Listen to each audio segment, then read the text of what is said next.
안녕하세요. 전자상가 무역학과 박상혁입니다. 저도 오뎅을 좋아하는데 얘기하면 나중에 상품권을 주실지 모르겠습니다. 오뎅을 많이 좋아합니다. 어묵도 좋아합니다. 사실 저도 꿈이란 말을 되게 좋아하지 않습니다. 왜냐면 지금까지 저 살아오면서 꿈을 꿔본 적도 없고, 물론 자면서는 꿈을 꾸는데 꿈꾸는 것도 이렇게 별로 좋아하지 않고, 제가 어렸을 때 꿈은 한 가지 있었습니다. 성취 안 된 꿈이 아니었는데, 제가 짜장면을 너무 좋아합니다. 짜장면 좋아하게 생겼죠? 네, 그래서 짜장면 좋아하게 생겨갖고 짜장면을 너무 좋아해서 제 어렸을 때 꿈은 꼭 커서 결혼하면 중국집 딸과 결혼해야지 라는 꿈이 있었습니다. 그 꿈은 성취가 되지 않았어요. 네, 그래도 감사하게 저희 집사람이 짜파게티를 맛있게 끓여줍니다. 네, 그래서 이런 어렸을 때 내가 갔었던 꿈들은 한 번도 제대로 성취된 적이 없지만 그에 불구하고 제가 꿈에 대한 얘기를 좀 함께 해보려고 합니다. 꿈이 언제 만들어진가 생각을 해봤더니 저희가 꿈을 꾼다고 세워지는 것들이 아니라는 것을 제가 알게 되었어요. 요즘 청년들 보면 제가 수업 때도 이렇게 물어봅니다. 꿈이 뭐냐? 그러면 한 90% 이상이 꿈이 없다는 얘기한다. 꿈이 없어요. 꿈이 무엇인지 꿈꾸고 싶어요. 하여튼 별의별 얘기를 하고, 대체 대학의 적성이 무엇인지 모르겠어요. 내가 무엇을 하면 좋겠습니까? 라는 얘기를 4년 내내 하고, 졸업한 이후에 제가 이제 학생들한테 취업을 하라고 이렇게 분명하면 취업을 하기 싫답니다. 왜냐하면 제가 앞으로 뭘 해먹고 살아야 될지 몰라서 지금 일을 할 수 없다. 그래서 더 쉬어야 된다라는 얘기를 합니다. 그래서 우리 젊은 청년들한테 나의 꿈은 무엇인가라는 질문이 가장 큰 질문임에도 불구하고 그 꿈이 이룰 수 있는지 없는지는 여전히 잘 모르는 것 같습니다. 근데 여기에 제가 해줄 말이 없더라고요. 왜냐면 저도 대학생 때 별로 꿈이 없었어요. 근데 한 가지 차이점은 20대 때, 대학생 때 별로 꿈 생각 안 하고도 별로 걱정하지 아니하고 그냥 살았다는, 보시다시피 이게 아주 태평하게 생겼잖아요. 예. 그래서 별 걱정 안 하고 살았다는 장점밖에 없습니다. 그래서 사실 20대 청년 때 이렇게 나의 꿈을 무엇인가 찾고 고민하고, 나의 꿈이 무엇인지를 고민하느라고 공부할 틈이 없는, 그런 대학생활을 많은 경우에 이렇게 보내는 것을 우리가 흔히 볼 수 있습니다. 그런데 사실 이 꿈은 20대 초반, 10대 말에 전유물이 아니라 30대인 사람도 40대인 사람들도 꿈을 꿉니다. 그리고 여전히 40대 중반을 넘어서는 저 입장에서 볼 때도 여전히 잘 때 꿈도 꾸고 나한테 어떤 일이 있었으면 좋겠다는 생각들을 합니다. 그래서 저희 학생들 중에 20대 초반인데 오늘 질문제도 있었어요. 23살 먹은 서모 양이 꿈을 세우기에 너무 늦은 거 아니냐고. 그럼 나는 지금도 꿈을 세우는데 나는 뭐냐고. 제가 그 서모 양의 정확하게 2배 나이를 더 먹고 있는데 그럼 저는 꿈을 가지면 안 되냐고. 이렇게 얘기를 하고 싶어요. 꿈은 10대 때부터, 깐난할 때부터 20대, 30대, 아니 70대, 80대 먹으신 어르신들도 날마다 꿈을 꿀 수 있는 것이 꿈입니다. 그렇기 때문에 이거는 여러분들만의 꿈을 꾸는 것이 아니라는 것을 한번 말씀을 드리고 싶어요. 특별히 꿈은 이렇게 계획한다고 계획되지 않습니다. 저는 이제 딸이 3명을 키우고 있는데 이 3딸이 꼭 방학 시작하면 그리는 게 있어요. 다 저 그려보시죠? 동그라미. 저 그림은 그릴 때 행복을 느끼고 한 번도 지킨 걸 못 봤습니다. 저희 집에도 저 그려놔요. 그래서 뭐 예쁜 그림도 그리고 더 이상 쳐다보지 않습니다. 저 지켜보시는 분 있으세요? 아마 90% 이상은 방학하는 날 그림 그리고 아무도 안 지키는 저 꿈. 따라서 제가 느꼈어요. 꿈은 계획한다고 된 것이 아니고, 그다음에 이걸 실천해서 한다고 이것이 수행되는 것은 아니다. 개가 꿈을 꾸죠? 저게 뭐가 되죠? 개꿈입니다. 저도 이제 곰곰이 생각해보니까 내가 꿈을 꾸겠다고 꾸어지는 게 아니라 어떤 날은 그냥 자는데 꿈이 막 들어와요. 그리고 내가 의도하지 않는데 그냥 꿈을 꾸게 돼요. 그게 잘 곰곰이 생각해보니까 꿈은 내가 노력해서 꾸어지는 것이 아니라 내가 나도 모르는 중에 꿈이 들어와 버리더라고요. 그런데 이런 거 있어요. 어떤 사람들은 갑자기 복권을 당첨하고 싶어서 그날은 일부러 막 돼지를 보고 다니는 사람들도 있고, 돼지를 보면 혹시나 돼지 꿈을 꿀 수 있지 않을까 싶은 생각을 합니다. 실제로 돼지를 날마다 보면 밤에 돼지가 나타난대요. 돼지 꿈을 꿉니다. 그 꿈을 꿨다고 복권을 사면 되리라는 보장은 없지만 돼지를 날마다 보면 자다가도 돼지 꿈을 꿉니다. 그 얘기는 뭐냐면 평상시 때 내가 관심 두고 있고 생각하는 것들이 있다면 꿈에 나타나. 내가 좋아하는 사람이 있으면 날마다 생각하면 막 나타나, 꿈에. 그런 경험이 없으시군요. 그런 경우 있죠? 네. 날마다 생각하는 게 있으면 그게 꿈이 나타나.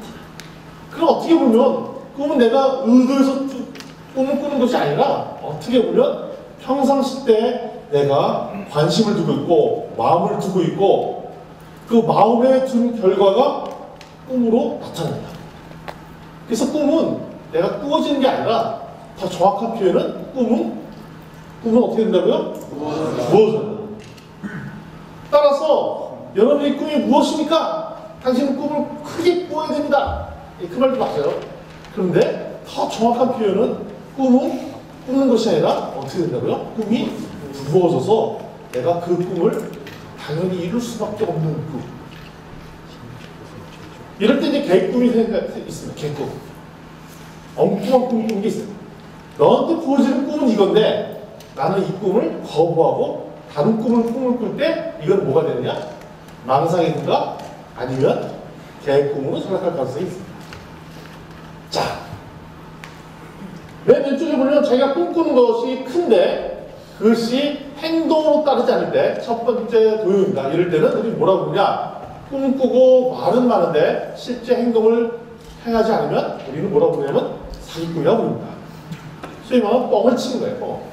거짓말을 하고 꿈만 키우고 아무런 행동이 없으면 사기를 치는 거고, 반대로 아무런 말도 꿈도 안 했는데 행동 거지가 바른 사람들은 제야의 고수인지 아니면 약간 독특한 사람들.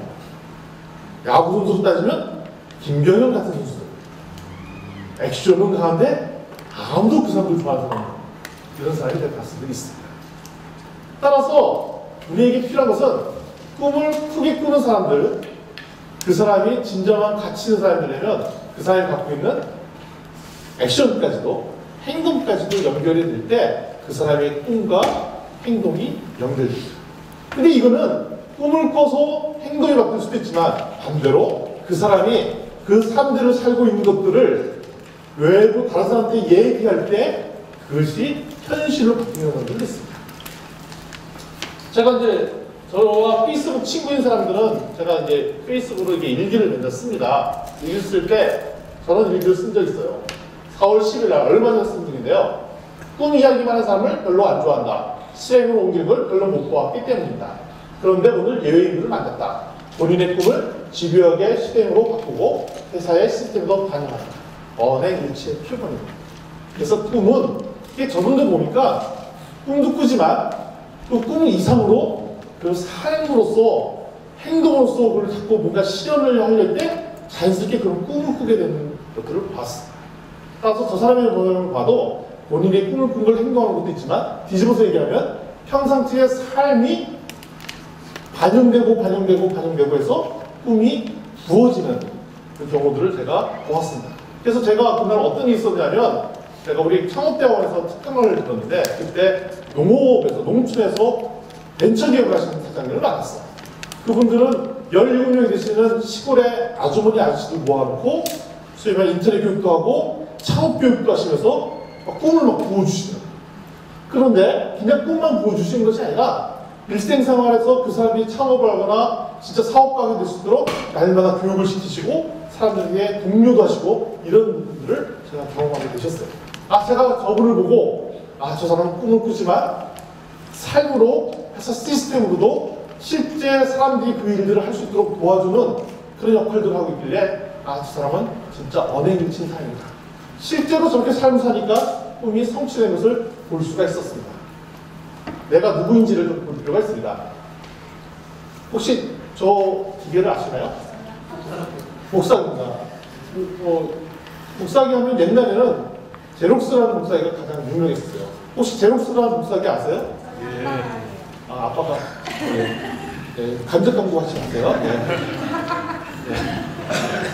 제록스라면 당연히 복사기로 유명한 회사 중에 하나예요. 아주 유명한 회사인데 저 회사에 가보면 우리는 복사기 회사라고 한 번도 얘기하지 않습니다.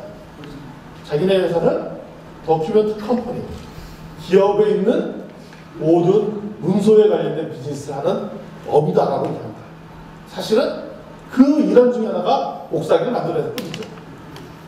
또 이런 회사가 있습니다. 아마존닷컴이라는 회사를 아십니까? 예. 아마존닷컴은 뭐라고 보통 알려져 있죠?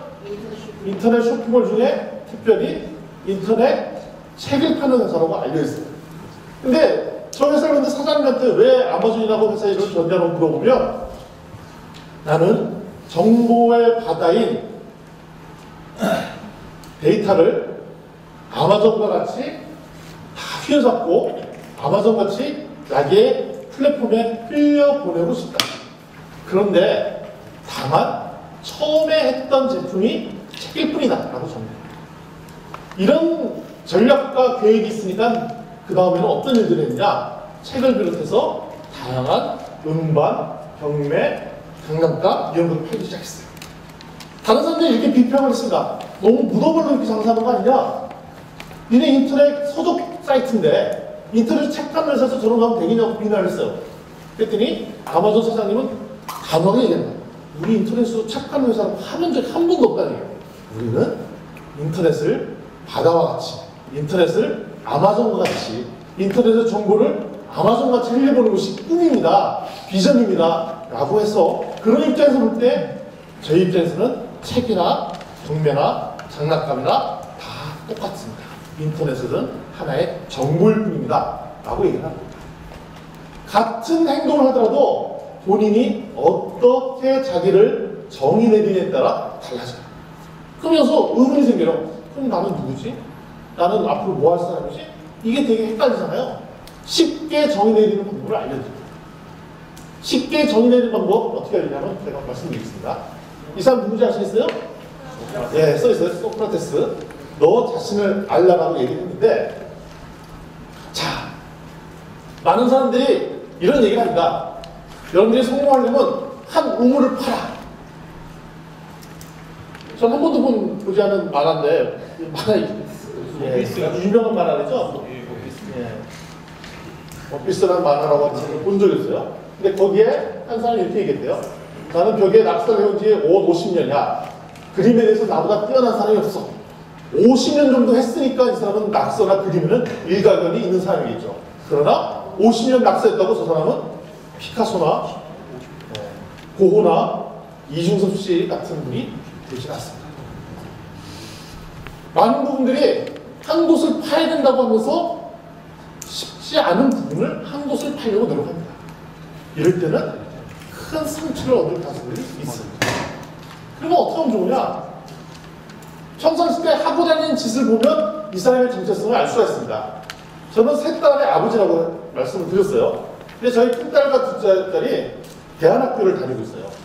그러니까 자연스럽게 대안학교를 다니니까 제가 대안학교를 자주 방문하게 되고, 방문하니까 제가 또 페이스북에 글을 올리게 되고, 또 올리고 나면 이제 학부모들과 만나서 간단한 토론도 하는 시간을 가졌습니다. 그래서 토론도 한 내용도 올리고, 뭐 이런 것들을 하다 보니까, 그 다음에 우리 또 대안학교에서 모금 활동을 한다고 해서 또 우리 여러 가지 모금 활동도 도와주고, 이런 것들을 하고 나니까 어떤 현상이 생기냐니까 다른 사람들이 제가 무슨 사회운동가로 알기 시작했어요. 그러면 대한교육의 무슨 전문가로 알기 시작한 거예요. 난 한 번도 대한교육에 관심 있을 적이 없고 사회운동에 관심 있을 적이 없는데, 제가 만나는 사람들이 대한교육과 그다음에 사회운동가와 이런 사람들을 만나요. 근데 왜 만났죠? 왜냐면 저희 딸이 다니니까 그 사람들을 만났을 거예요. 그리고 그분의 학부모들과 자녀인데 또 논의해야 되니까 다 만나서 논의했는데, 그것이 쌓이니까 다른 사람들이 아, 저분은 사회운동가인가 보다 라고 생각합니다. 그리고 제가 전자선을 무역국가니까 또 소셜미디어나 이런 것들을 가르칩니다. 이게 가르치고 또 학생들을 쓰게끔 하고 또 이렇게 했습니다. 솔직하게 말씀드리면 제가 소셜미디어나 페이스북이나 이런 것들을 사용하고 있지만은 아주 뛰어난 전문가는 아닙니다. 그런데 이것을 사용하고 학생들한테 강요하고 같이 쓰자고 하고 그 다음에 이것을 다른 사람들이 알고 들으니까 어느 날 서울이나서 연락이 오는 거예요. 아, 소셜미디어 전문가시라면서요. 아, 전문가라고 얘기한 적이 한 번도 없는데. 아, 요거에 대해서 좀 자문을 좀 해주시죠. 좀 한 수 좀 알려주시죠. 이렇게 자꾸 요청이 오는 거예요. 아, 이상하다. 나는 전문가가 아닌데 다른 사람이 자꾸 날 전문가라고 그럴까. 그리고 또 느낀 것 중에 하나가 제가 이제 아이폰을 쓰거든요. 아이폰의 어플 중에 하나가 이제 에버노트라는 어플이 있습니다. 써보신 분은 아실 거예요. 근데 에버노트라는 어플을 제가 이제 즐겨 쓰고 있고 또 쓰다 보니까 재밌어서 학생들과 이렇게 또 쓰기도 시작했습니다. 학생들과 함께 모여서 에버노트 어플을 썼어요. 그러다가 우연찮게 에버노트에 관련된 그 정모 있죠, 정모. 인터넷에는 정모 모임을 갔다가 또 사람들 만나게 되다 보니까 갑자기 소문이 이상하게 났어요. 에버노트 전문가가 진주에 살고 있다. 솔직히 말씀드리면 저는 에버노트 전문가가 아니라 에버노트를 수업 때 조금 쓰는 사람인데 이게 전문가가 소문이 나더니 서울에서 강연장에서 뭐 어떻게 사용하는지 소개해달라고 요청이 왔습니다. 그때도 제가 기술적으로 높은 수준을 강연한 것이 아니라 학생들과 어떻게 사용하는지를 그냥 강연을 했어요. 홍대 안에서. 근데 그게 또 어떤 일이 있었냐면 그게 유튜브에 찍히더라고요. 근데 유튜브에 찍히더니 그 동영상을 본 다른 대학에서 아, 대학교 교수님 중에 에버노트를 사용한 사람이 없으니 그거에 대해서 강연을 해주십시오. 강연해 주시라는 요청이 막 들어오기 시작했습니다. 여기서 혼란에 빠진 거예요. 나는 에버노트 전문가가 아닌데 그냥 학생들이랑 쓰고 그걸 그냥 페이스북이나 이런 데 올려놨을 뿐인데 그걸 보고 전문가라고 착각하고 사람들이 자꾸 요청하는구나. 근데 재미난 것은 이렇게 계속 강의와 요청과 사람을 만나다 보니까 자연스럽게 전문가로 바뀌었더라고요. 그래서 다른 데서도 에버노트에 관련된 전문가를 추천해 명단에 보면 제 이름이 들어가 있더라고요. 그래서 깜짝 놀랐어요. 제가 궁금을 생각했습니다. 아, 그래서 알게 된 거. 내가 평상시 때 어떤 사람을 만나고 어떤 사람과 만나고 어떤 일들을 하는지 다른 사람한테 알려주면 그 사람의 정체성이 되고 나는 누군가의 답을 거기서 찾을 수 있겠구나 라는 것을 제가 알게 되었습니다. 여러분들이 누구냐고요? 여러분들이 누군지는 답이 금방 나와 있습니다. 하루에 아침에서 밤에 어떠한 사람들을 만나고 그 다음에 어떤 사람들에게 어떻게 시간을 보내고 그다음에 돈을 어떻게 사용하는지를 보면 그 사람이 누군지 알 수가 있어요. 부자가 되고 싶으세요? 예. 네. 답은 간단합니다. 부자 되려면 돈을 많이 벌면 부자가 되는 게 아니라 부자를 많이 만나면 부자가 돼요. 특정 분야의 전문가가 되고 싶으세요? 간단해요. 그 기술을 안 배우고 전문가가 될 수 있는 방법이 있어요. 전문가와 자연스럽게 매일 만날 수밖에 없는 상황이 되면 그 분야의 전문가가 되더라고요. 저희 경우에 그러니까 여러분들을 보면 내가 누구인지를 정확하게 표현할 수 있는 건 아침에 일어나서 자기 전까지 누구를 만나고 어떻게 시간을 보내고 무엇 때문에 돈을 쓰는지를 체크해보면 금방 답이 나온다는 것입니다. 그래서 제가 저희 박상이라는 이름을 들고 제가 연결되어 있는 사람들이 누구누구인가 살펴봤더니 결국 나의 정체성은 내가 누구랑 연결되어 있는지에 따라 내가 누군지를 알 수 있는 정체성이 나온다는 것을 알게 되었어요. 결국 제가 갖고 있는 잔재주도 제가 잔재능이 맞습니다. 남한테 내세우려는 재능이 없지만 잔재주들이 있어요. 에버노트 조금 쓰고요. 소셜미디어 조금, 페이스북 조금 합니다. 예. 그리고 강의도 조금 합니다. 그런데 요 재능들이 다 따로 있을 때는 별로 큰 재능들이 아닌데 이것이 모여있으면 큰 나무를 지탱할 든든한 뿌리 역할들을 한다는 걸 제가 알았어요. 그래서 여러분들이 갖고 있는 잔재능, 잔재주를 무시하지 마십시오. 여러분들이 갖고 있는 잔재주가 연결되고 뭉치면 큰 역할들을 할 수 있다는 것을 제가 경험하게 됐습니다. 그럼 어떻게 하냐? 적정하게 연결하면 됩니다. 적정이라는 것이 무슨 말이냐 말씀드리기 전에 제가 좋아하는 시가 하나 있습니다. 정현종님의 경륜의 시기라는 시를 좋아하는데요. 이런 시를 얘기했습니다. 사람이 온다는 것은 시로 어마어마한 일이다. 왜냐하면 한 사람의 일생이 오기 때문에. 적진 않지만 그 사람의 과거와 현재와 미래가 오기 때문에 한 사람을 만난다는 것은 엄청나게 중요한 일이다 라고 시에 적혀 있어요. 그러니까 내가 이 사람을 하나 만나면 그게 왜 중요하냐? 내가 그 사람의 일생을 만난 거기 때문에 중요한 일이다. 그걸 뒤집어서 얘기하면 저는 이렇게 바꿔봤어요. 내가 한 사람을 만나는 게 매우 중요하다. 왜냐하면 이 사람의 네트워크와 나의 네트워크가 만나는 자리이기 때문에 있습니다. 여러분들이 저와 친구가 되면 여러분들은 순간에 누굴 만난 거냐면 내 연계, 내 네트워크를 만나는 거예요. 깊은 관계가 되면 저의 네트워크가 있습니다. 따라서 아까 말씀드린 대로 여러분들이 전문가가 되고 싶으면 답은 쉽다 말씀드렸어요. 어떻게 하면 된다고요? 전문가와 친구가 됩니다. 그런데 여기서 문제가 생깁니다. 아니 교수님 전문가 친구 되고 부자 친구 되는 건 알겠는데 저 같은 사람이 어떻게 그렇게 되겠어요? 아유 저 같은 사람이 저는 할 줄 아는 것도 없고 촌에 살고 그런데 근데 그 대부분이 사실은 괜히 주눅 든 사람, 괜히 주눅 들어서 나타나는 현상입니다. 여러분들이 영어 공부를 합니다. 영어 공부를 합니다. 영어 몇 점 받고 싶으세요? 990점. 990점.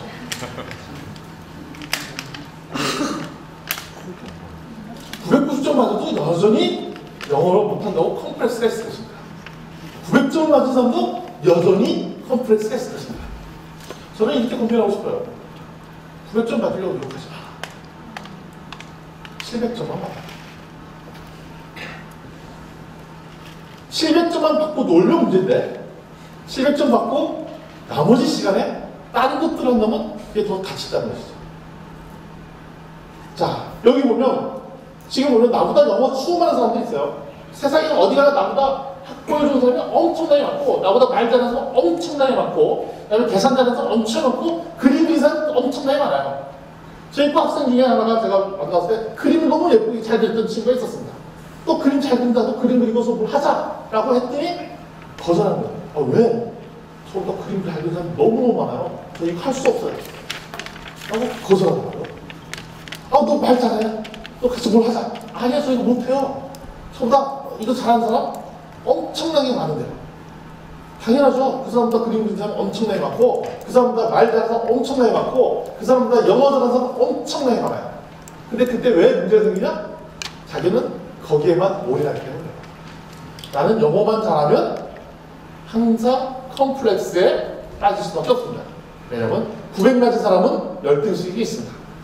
900 맞으면 행복할 거라고요? 아니에요. 950점 맞은 사람한테 열등식을 느껴요. 또 950 맞으면 행복할 것 같아요? 아니에요. 여전히 950 맞았는데 말을 못하기 때문에 불행해요. 950 맞았는데 말을 못한 사람이 화나게 왔습니다. 특정의 하나는 타겟으로 두고 목표를 둬서 이루려고 할 때는 여전히 제가 이루지 못한다는 걸 때문에 괴로워하고 열등의식에 빠질 수밖에 없습니다. 그래서 제가 주장하는 것은 뭐냐면 적당히 잘해야 된다. 적당히. 많이도 말고 적절하게. 혹시 적정기술이라는 말 들어보셨어요? 네. 예. 적정기술은 뭐냐면 우리가 흔히 볼 수 있는 기술로 우리에게 진짜 도움이 되는 일들을 하자는 겁니다. 혹시 저게 뭔지 아십니까? 저게 물통이에요, 물통. 예. 아프리카 지역에 물이 귀하잖아요. 물을 옮겨가기 힘든데 이동할 수 있는 방법이 쉽지 않아요. 그래서 저걸 만들었어요. 쉽죠? 예. 어린 청소년도 엄청나게 많은 물을 가져갈 수가 있어요. 저거 만드는데 하이테크가 필요합니까? 적당한 기술이면 필요해요. 오히려 고속면 울트라 테크놀로지가 들어있는 그 기술을 아프리카에 주면 어떤 문제가 생기냐? 전기가 없어서 못 쓸 수가 있어요. 또 배터리가 없어서 못 쓸 수가 있어요. 따라서 적절하게 좋은 적정 기술만 있으면 우리도 좋다는 것이죠. 여기 보시면 첫 번째 어떤 아가씨가 물을 빨 때 빨아본 건데 저게 뭐냐면 정수기예요, 정수기. 네. 정수기인데 고춧가루를 푸른 거에 이렇게 빨면 고춧가루가 그냥 나옵니다. 저게 무슨 정수기야? 자, 아프리카나 난민이 쓰던 오지에 있었을 때 갑자기 지진 나거나 그랬을 때는 물을 먹을 수가 없잖아요. 근데 그 사람들을 위해서 어떤 느낌이냐면 그냥 물을 걸러만 준 거, 대충 걸러만 준 거. 당장 입에 죽을 수가 있는 정도. 당연히 거기에 먼지가 들어가겠어요? 들어가요. 그런데 물을 아예 못 먹는 것과 같다 라고 만든 적정술 정수기예요. 저기 정수기에 뭐 웅진코이처럼 삼투압 기법이 들어가고 이런 거 필요합니까? 안 필요해요. 저기는 당장 물에서 좀 냄새가 나더라도 먹을 수만 있으면 돼요. 네. 냄새가 나겠어요? 안 나겠어요? 당연히 안 나요.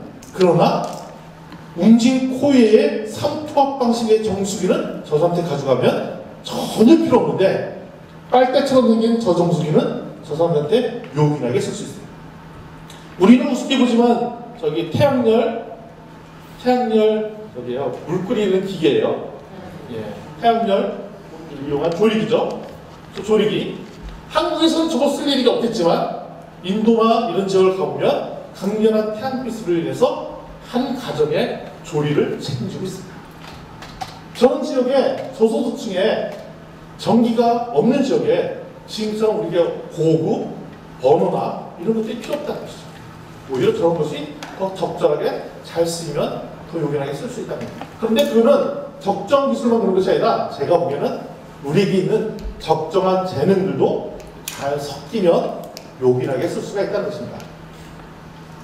성경에 이런 말씀이 있어요. 그릇이 금그릇도 있고 은그릇도 있고 질그릇도 있는데 그 그릇이 중요한 것이 아니라 그 그릇이 깨끗하게 닦여서 무엇을 담고 있느냐가 중요하다.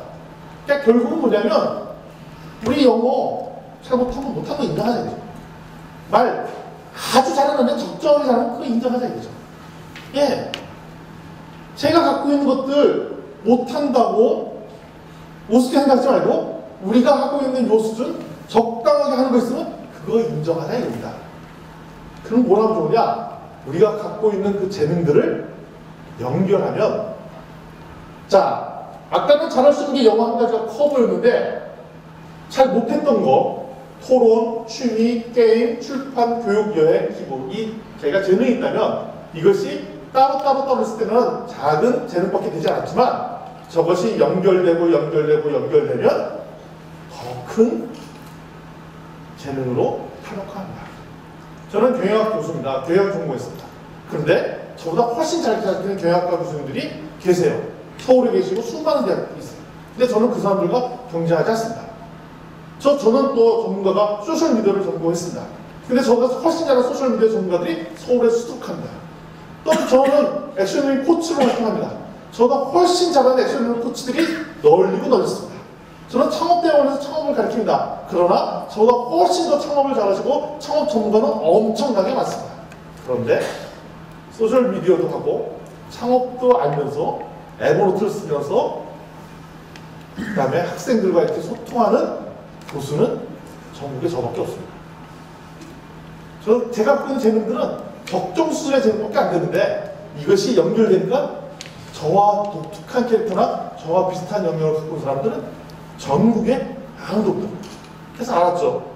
아, 내가 이 나이에 제가 못한 부분들을 더 채우려고 노력하지 말고 있는 거라도 잘 챙겨서 그거 가지고 연결해서 활동하자. 그것이 저희 전략입니다. 여러분한테 분명히 좋은 장점들이 있어요. 저희 학생들한테도 저희 만나보면 좋은 장점이 발견해 줍니다. 아, 너 그거 잘해. 그걸로 뭘 좀 했으면 좋겠다면 대부분 학생이 깜짝 놀랍니다. 그걸 막 미국 싫어해요. 아, 저 교수님 이거는 아니고요. 아, 이거 아니에요. 아, 이거 잘하면 될 건데. 아, 교수님 그건 아니고요. 전 이거 할 거예요. 아, 이거 또 그거는 잘 하면 되게 힘들 것 같은데. 아니요, 저 이거 해야 돼요. 왜? 아니, 이거 해야 되기 때문에. 아, 왜? 글쎄 이거 해야 된다니까요. 그게 뭔데? 공무원. 이게 뭔데? 뭐. 이게 뭔데? 이거 이렇게 얘기합니다.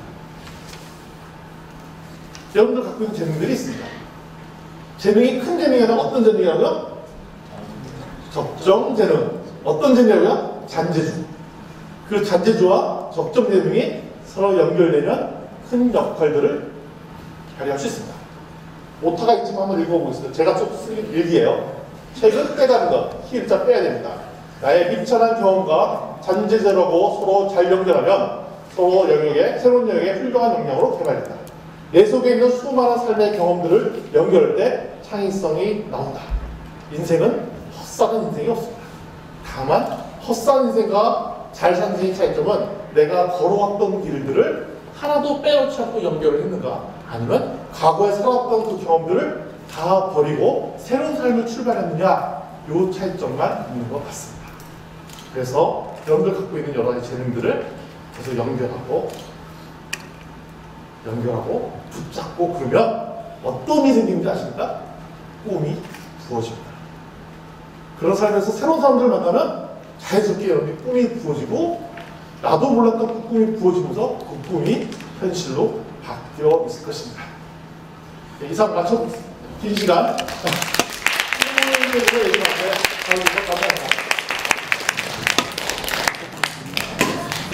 잠깐 교수님과 한 10분 정도 토크를 할 텐데, 교수님 강의 시간을 많이 오버를 하셔가지고. 네. 약속이 다르잖아요, 그죠? 교수님. 네. 네. 이거 네, 교수님 수고하셨습니다. 네. 마이크 어디 가셨어요? 마이크, 조심해야 될 것 같아요. 교수님도 강의하시면서 긴장을 한다는 새로운 사실을 알게 됐네요. 오뎅 좋아합니다. 예. 예, 39세 미혼의 시민단체 간사. 저 누구라고요? 오뎅! 누가 대답 잘 보겠지? 네, 반할게요. 4명.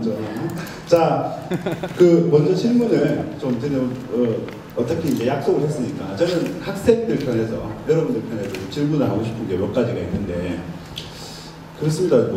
이제 교수님 너무 모범적으로 얘기하시니까, 사실 저는 모범적으로 얘기하면 반항심이 생겨서 그래서 교수님께 딱 들으면서 생각한 게 뭐냐면, 교수님은 교수님이니까 그렇게 얘기할 수 있는 거 아니냐, 이런 생각이 들거든요. 이미 많이 싸워보셨으니까. 그래서 내가 질문 맞죠? 예. 그래, 누가 대답했어? 그렇지. 그러니까 이미 싸워온 토대가 있기 때문에 장가시들을 잘 엮을 수 있는 기본 바탕이 되어 있거든요. 여러분들한테 좀 안 다가오는 그런 이게 조금 있었을 것 같아요. 그리고 너무 지금 정답이기 때문에. 그래서 물론 이제 그 말씀은 아니겠지만, 그래서 그러면 지금 이 친구들 입장에서 이제 바닥 콘텐츠 처음 시작해야 되는데 친구도 없고 잔재주도 없고 이런 친구들한테 그러면 이제 이 꿈의 중심을, 기둥을 세우는 어떤 그런 이제 자세 한번 어떤 게 있을지 한번 얘기를 해보면 좋겠는데. 예.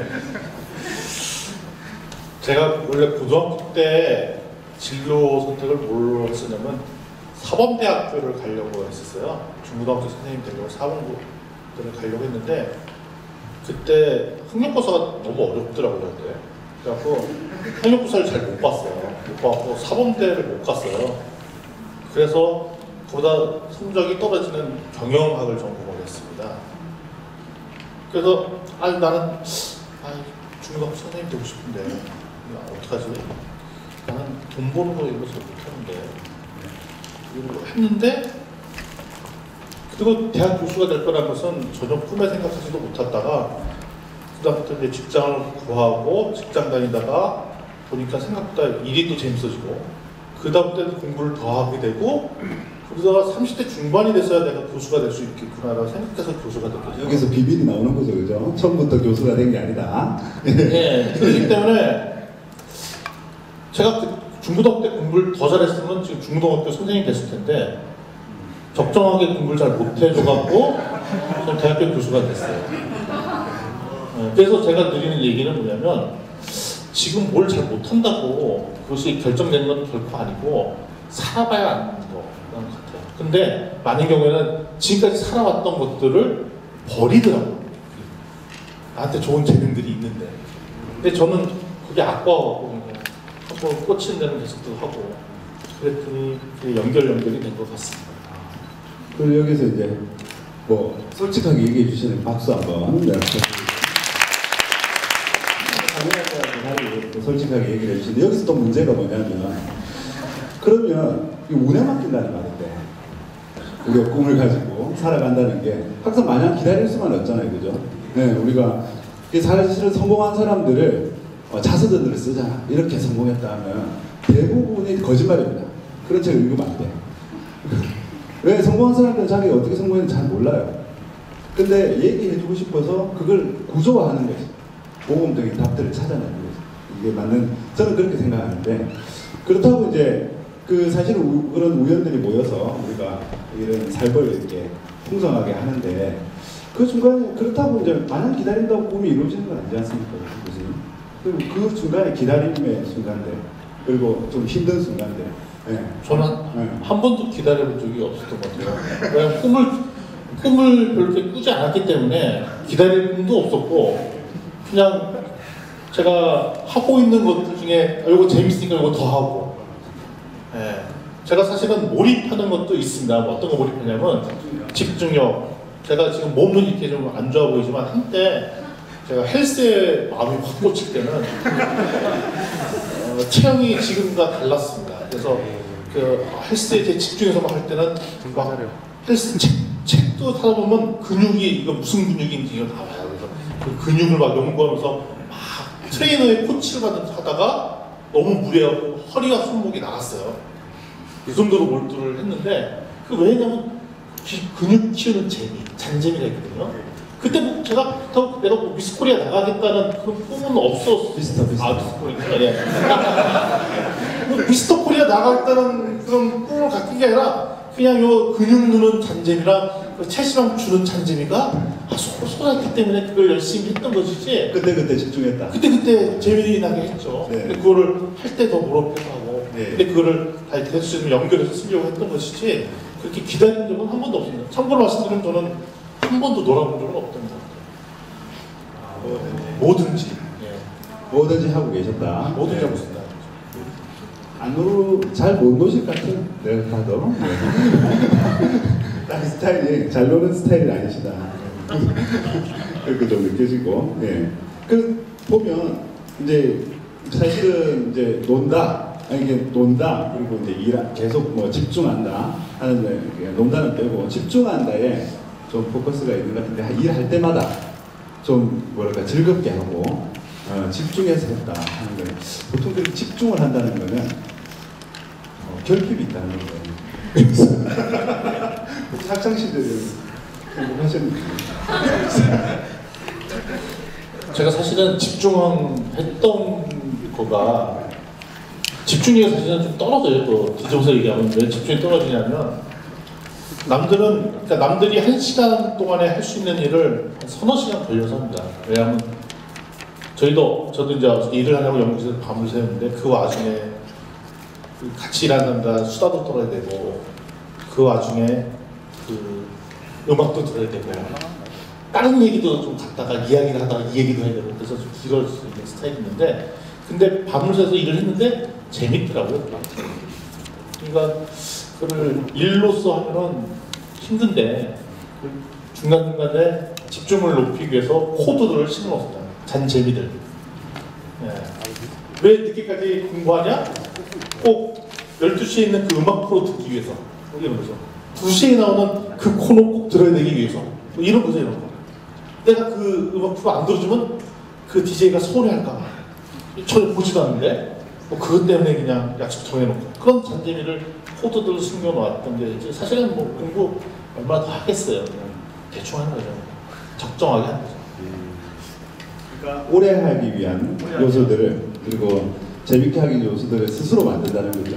그래서 학창 시절 얘기를 직접적으로 하지 않으셨지만 스스로 노셨다. 예. 말은 잘한 것 같은데 조금 꼬여 있는 것 같아요. 예. 음악 듣고 방에서 골방에서 그렇게 노셨다 이렇게 볼 수 있어요. 근데 그 교수님 저희가 그 학생들 입장에서 봤을 때 꿈 뭐 드림 이런 거 이렇게 하면 오늘은 사실은 교수님은 강의는 사실은 아주 제가 예상했던 것보다 현실적이라고 느꼈거든요. 나는 뭐 꿈을 가져라 이런 얘기 하려고 그러면 제가 되게 나쁘게 얘기하려고 그랬어요. 근데 그래도 교수님 강의는 어떻게 했냐면 이게 꿈을 하는 방법에 대해서 그래도 구체적으로 얘기를 해주셔가지고 막연하게 꿈을 가져라 하는 것보다는 훨씬 낫긴 한데, 예. 그러면 이제 아까 이제 강연은 강연이고, 그 요즘 교수님 입장에서 학생들은 사실 꿈이 없어요. 제가 봤을 때 저도 없었고, 예, 저는 이제 장남인데 장남들은 꼭 꿈이 필요합니다. 명절 때 물어보기 때문에. 그죠? 차남들은 잘 안 물어봐요. 장남들은 물어봐요. 명절 때. 그러니까 대통령 초등학교 때. 그때 대통령이 유행했으니까. 네, 중고등학교 때 되면 대통령 하면 뭔가 얘가 비현실적인 인간처럼 느껴지기 때문에 또 바꾸잖아요. 교사, 선생님, 고딩 뭐 이런 걸로 바꾸고.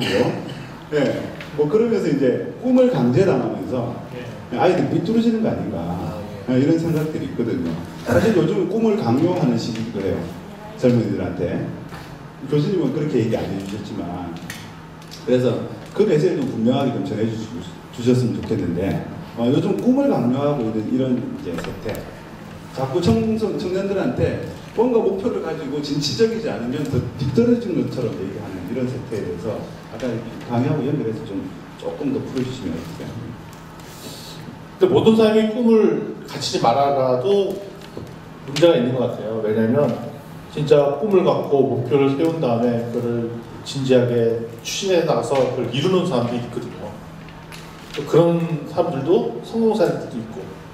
근데 그 사람이 소수라는 거죠, 저는 진짜 평범한 사람 중에 하나라고 생각을 하고 있기 때문에 저는 태생적으로 게으르고 귀찮음도 있기 때문에 계획표 잡고 그거대로 실행하고 그걸 따라하는 걸 너무 힘들어합니다. 그래서 저희 연구실에 와보신 분들도 알지만 책 정리도 잘 못해요. 저희 학교 교수님들 이렇게 연구실 가보면 어떤 분들은 이렇게 깔끔하게 정리 정돈도 잘 하시고 계획표대로 행동하시는 분들도 계세요.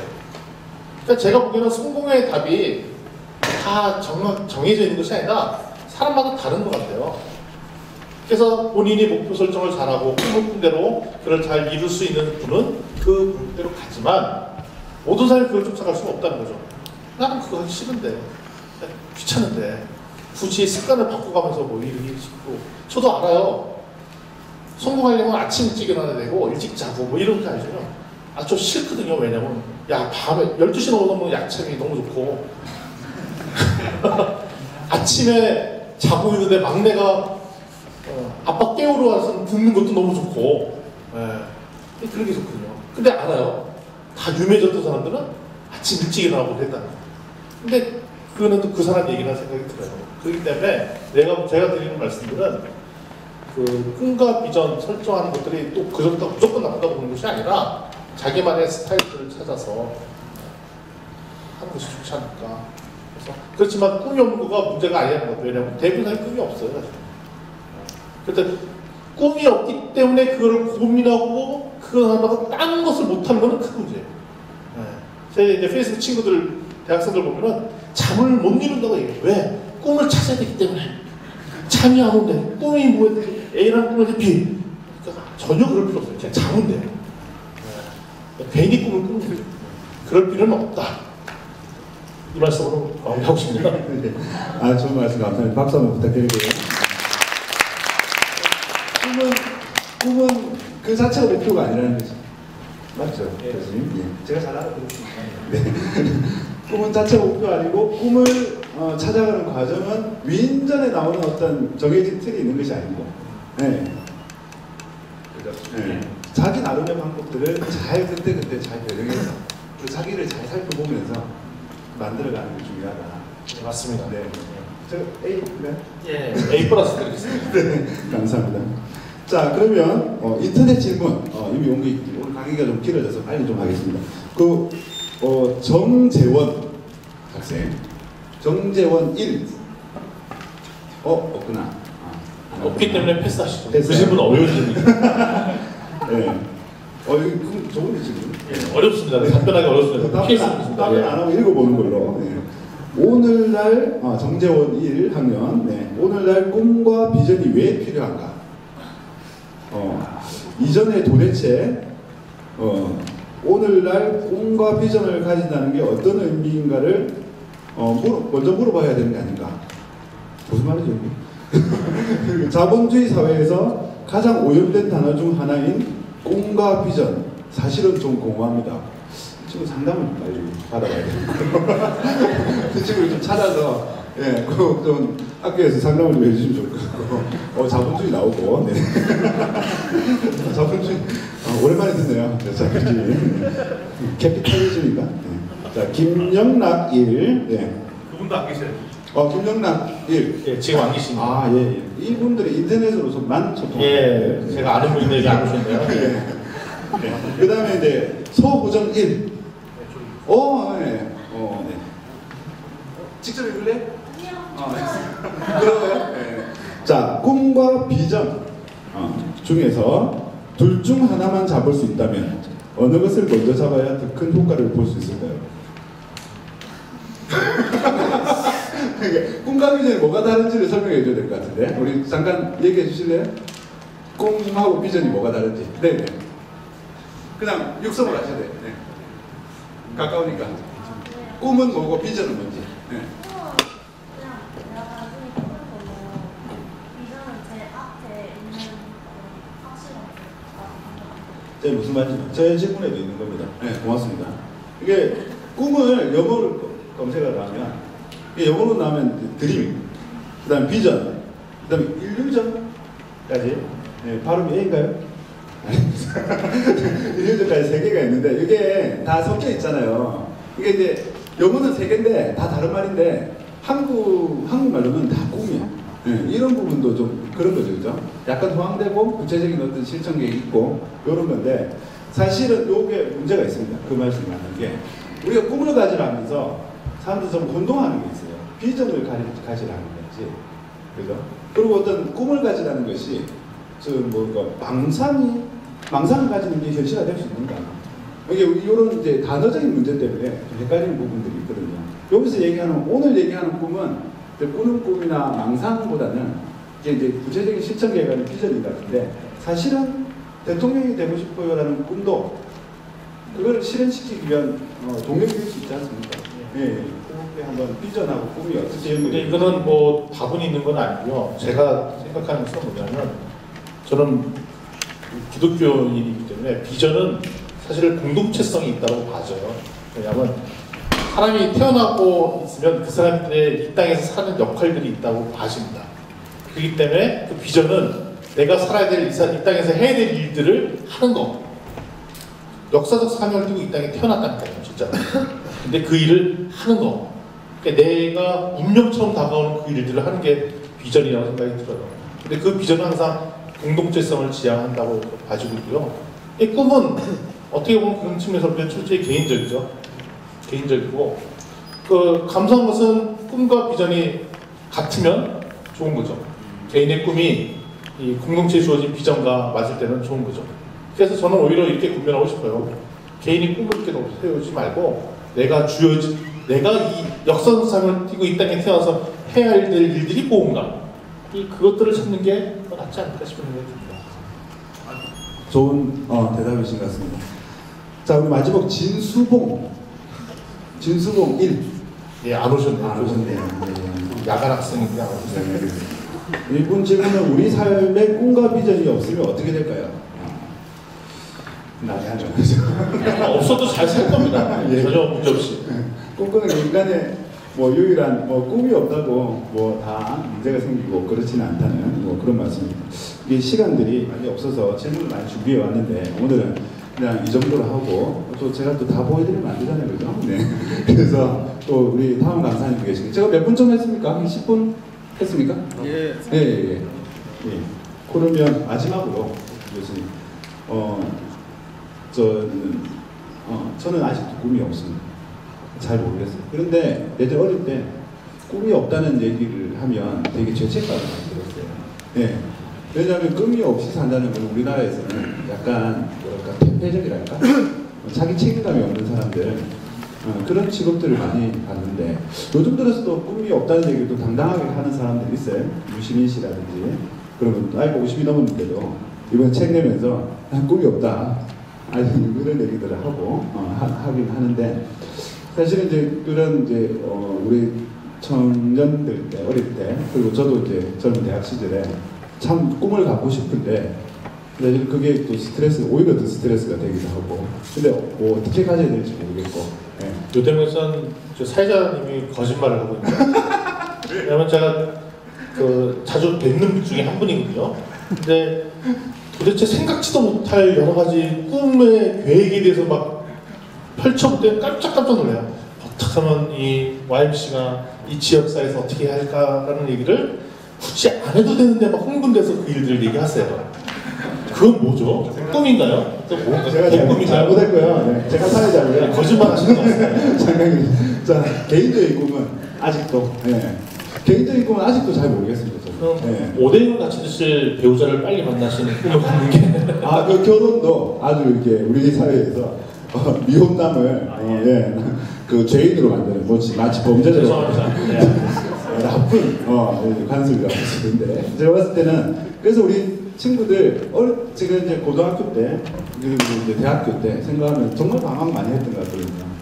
정말 이렇게 겉으로는 웃고 있지만 정말 어떻게 살아야 될지 막막하고 정말 그런 게 많이 느껴질 텐데 우리 친구들 용기 주는 이야기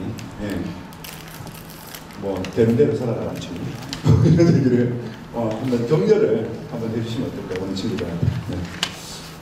저는 4학년 때 대학교 4학년 때 진짜 책을 많이 봤던 것 같아요. 좀 재수 없는 얘기 좀 들 수 있는데 당연할 때 재수 없는 얘기. 그렇죠. 네, 한 번 더 하겠습니다.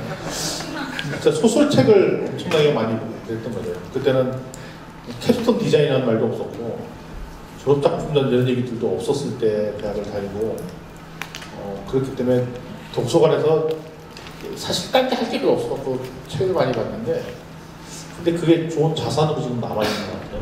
책과 관련된 것들. 그래서 지금 남들이 다 해야 된다라고 믿는 것들 그거를 쫓아하는 것이 바람직한가는 생각을 할 필요가 있다는 거죠.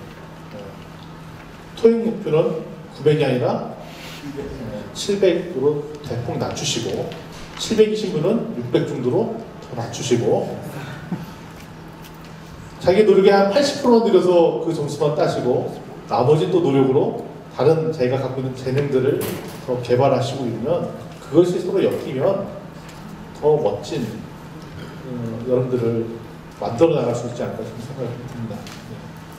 하나에 너무 올인하지 마시고 더욱더 산만한 삶들을 살시기 바랍니다. 신선하게 얘기해 주신 우리 박상희 교수님 큰 박수 부탁드립니다.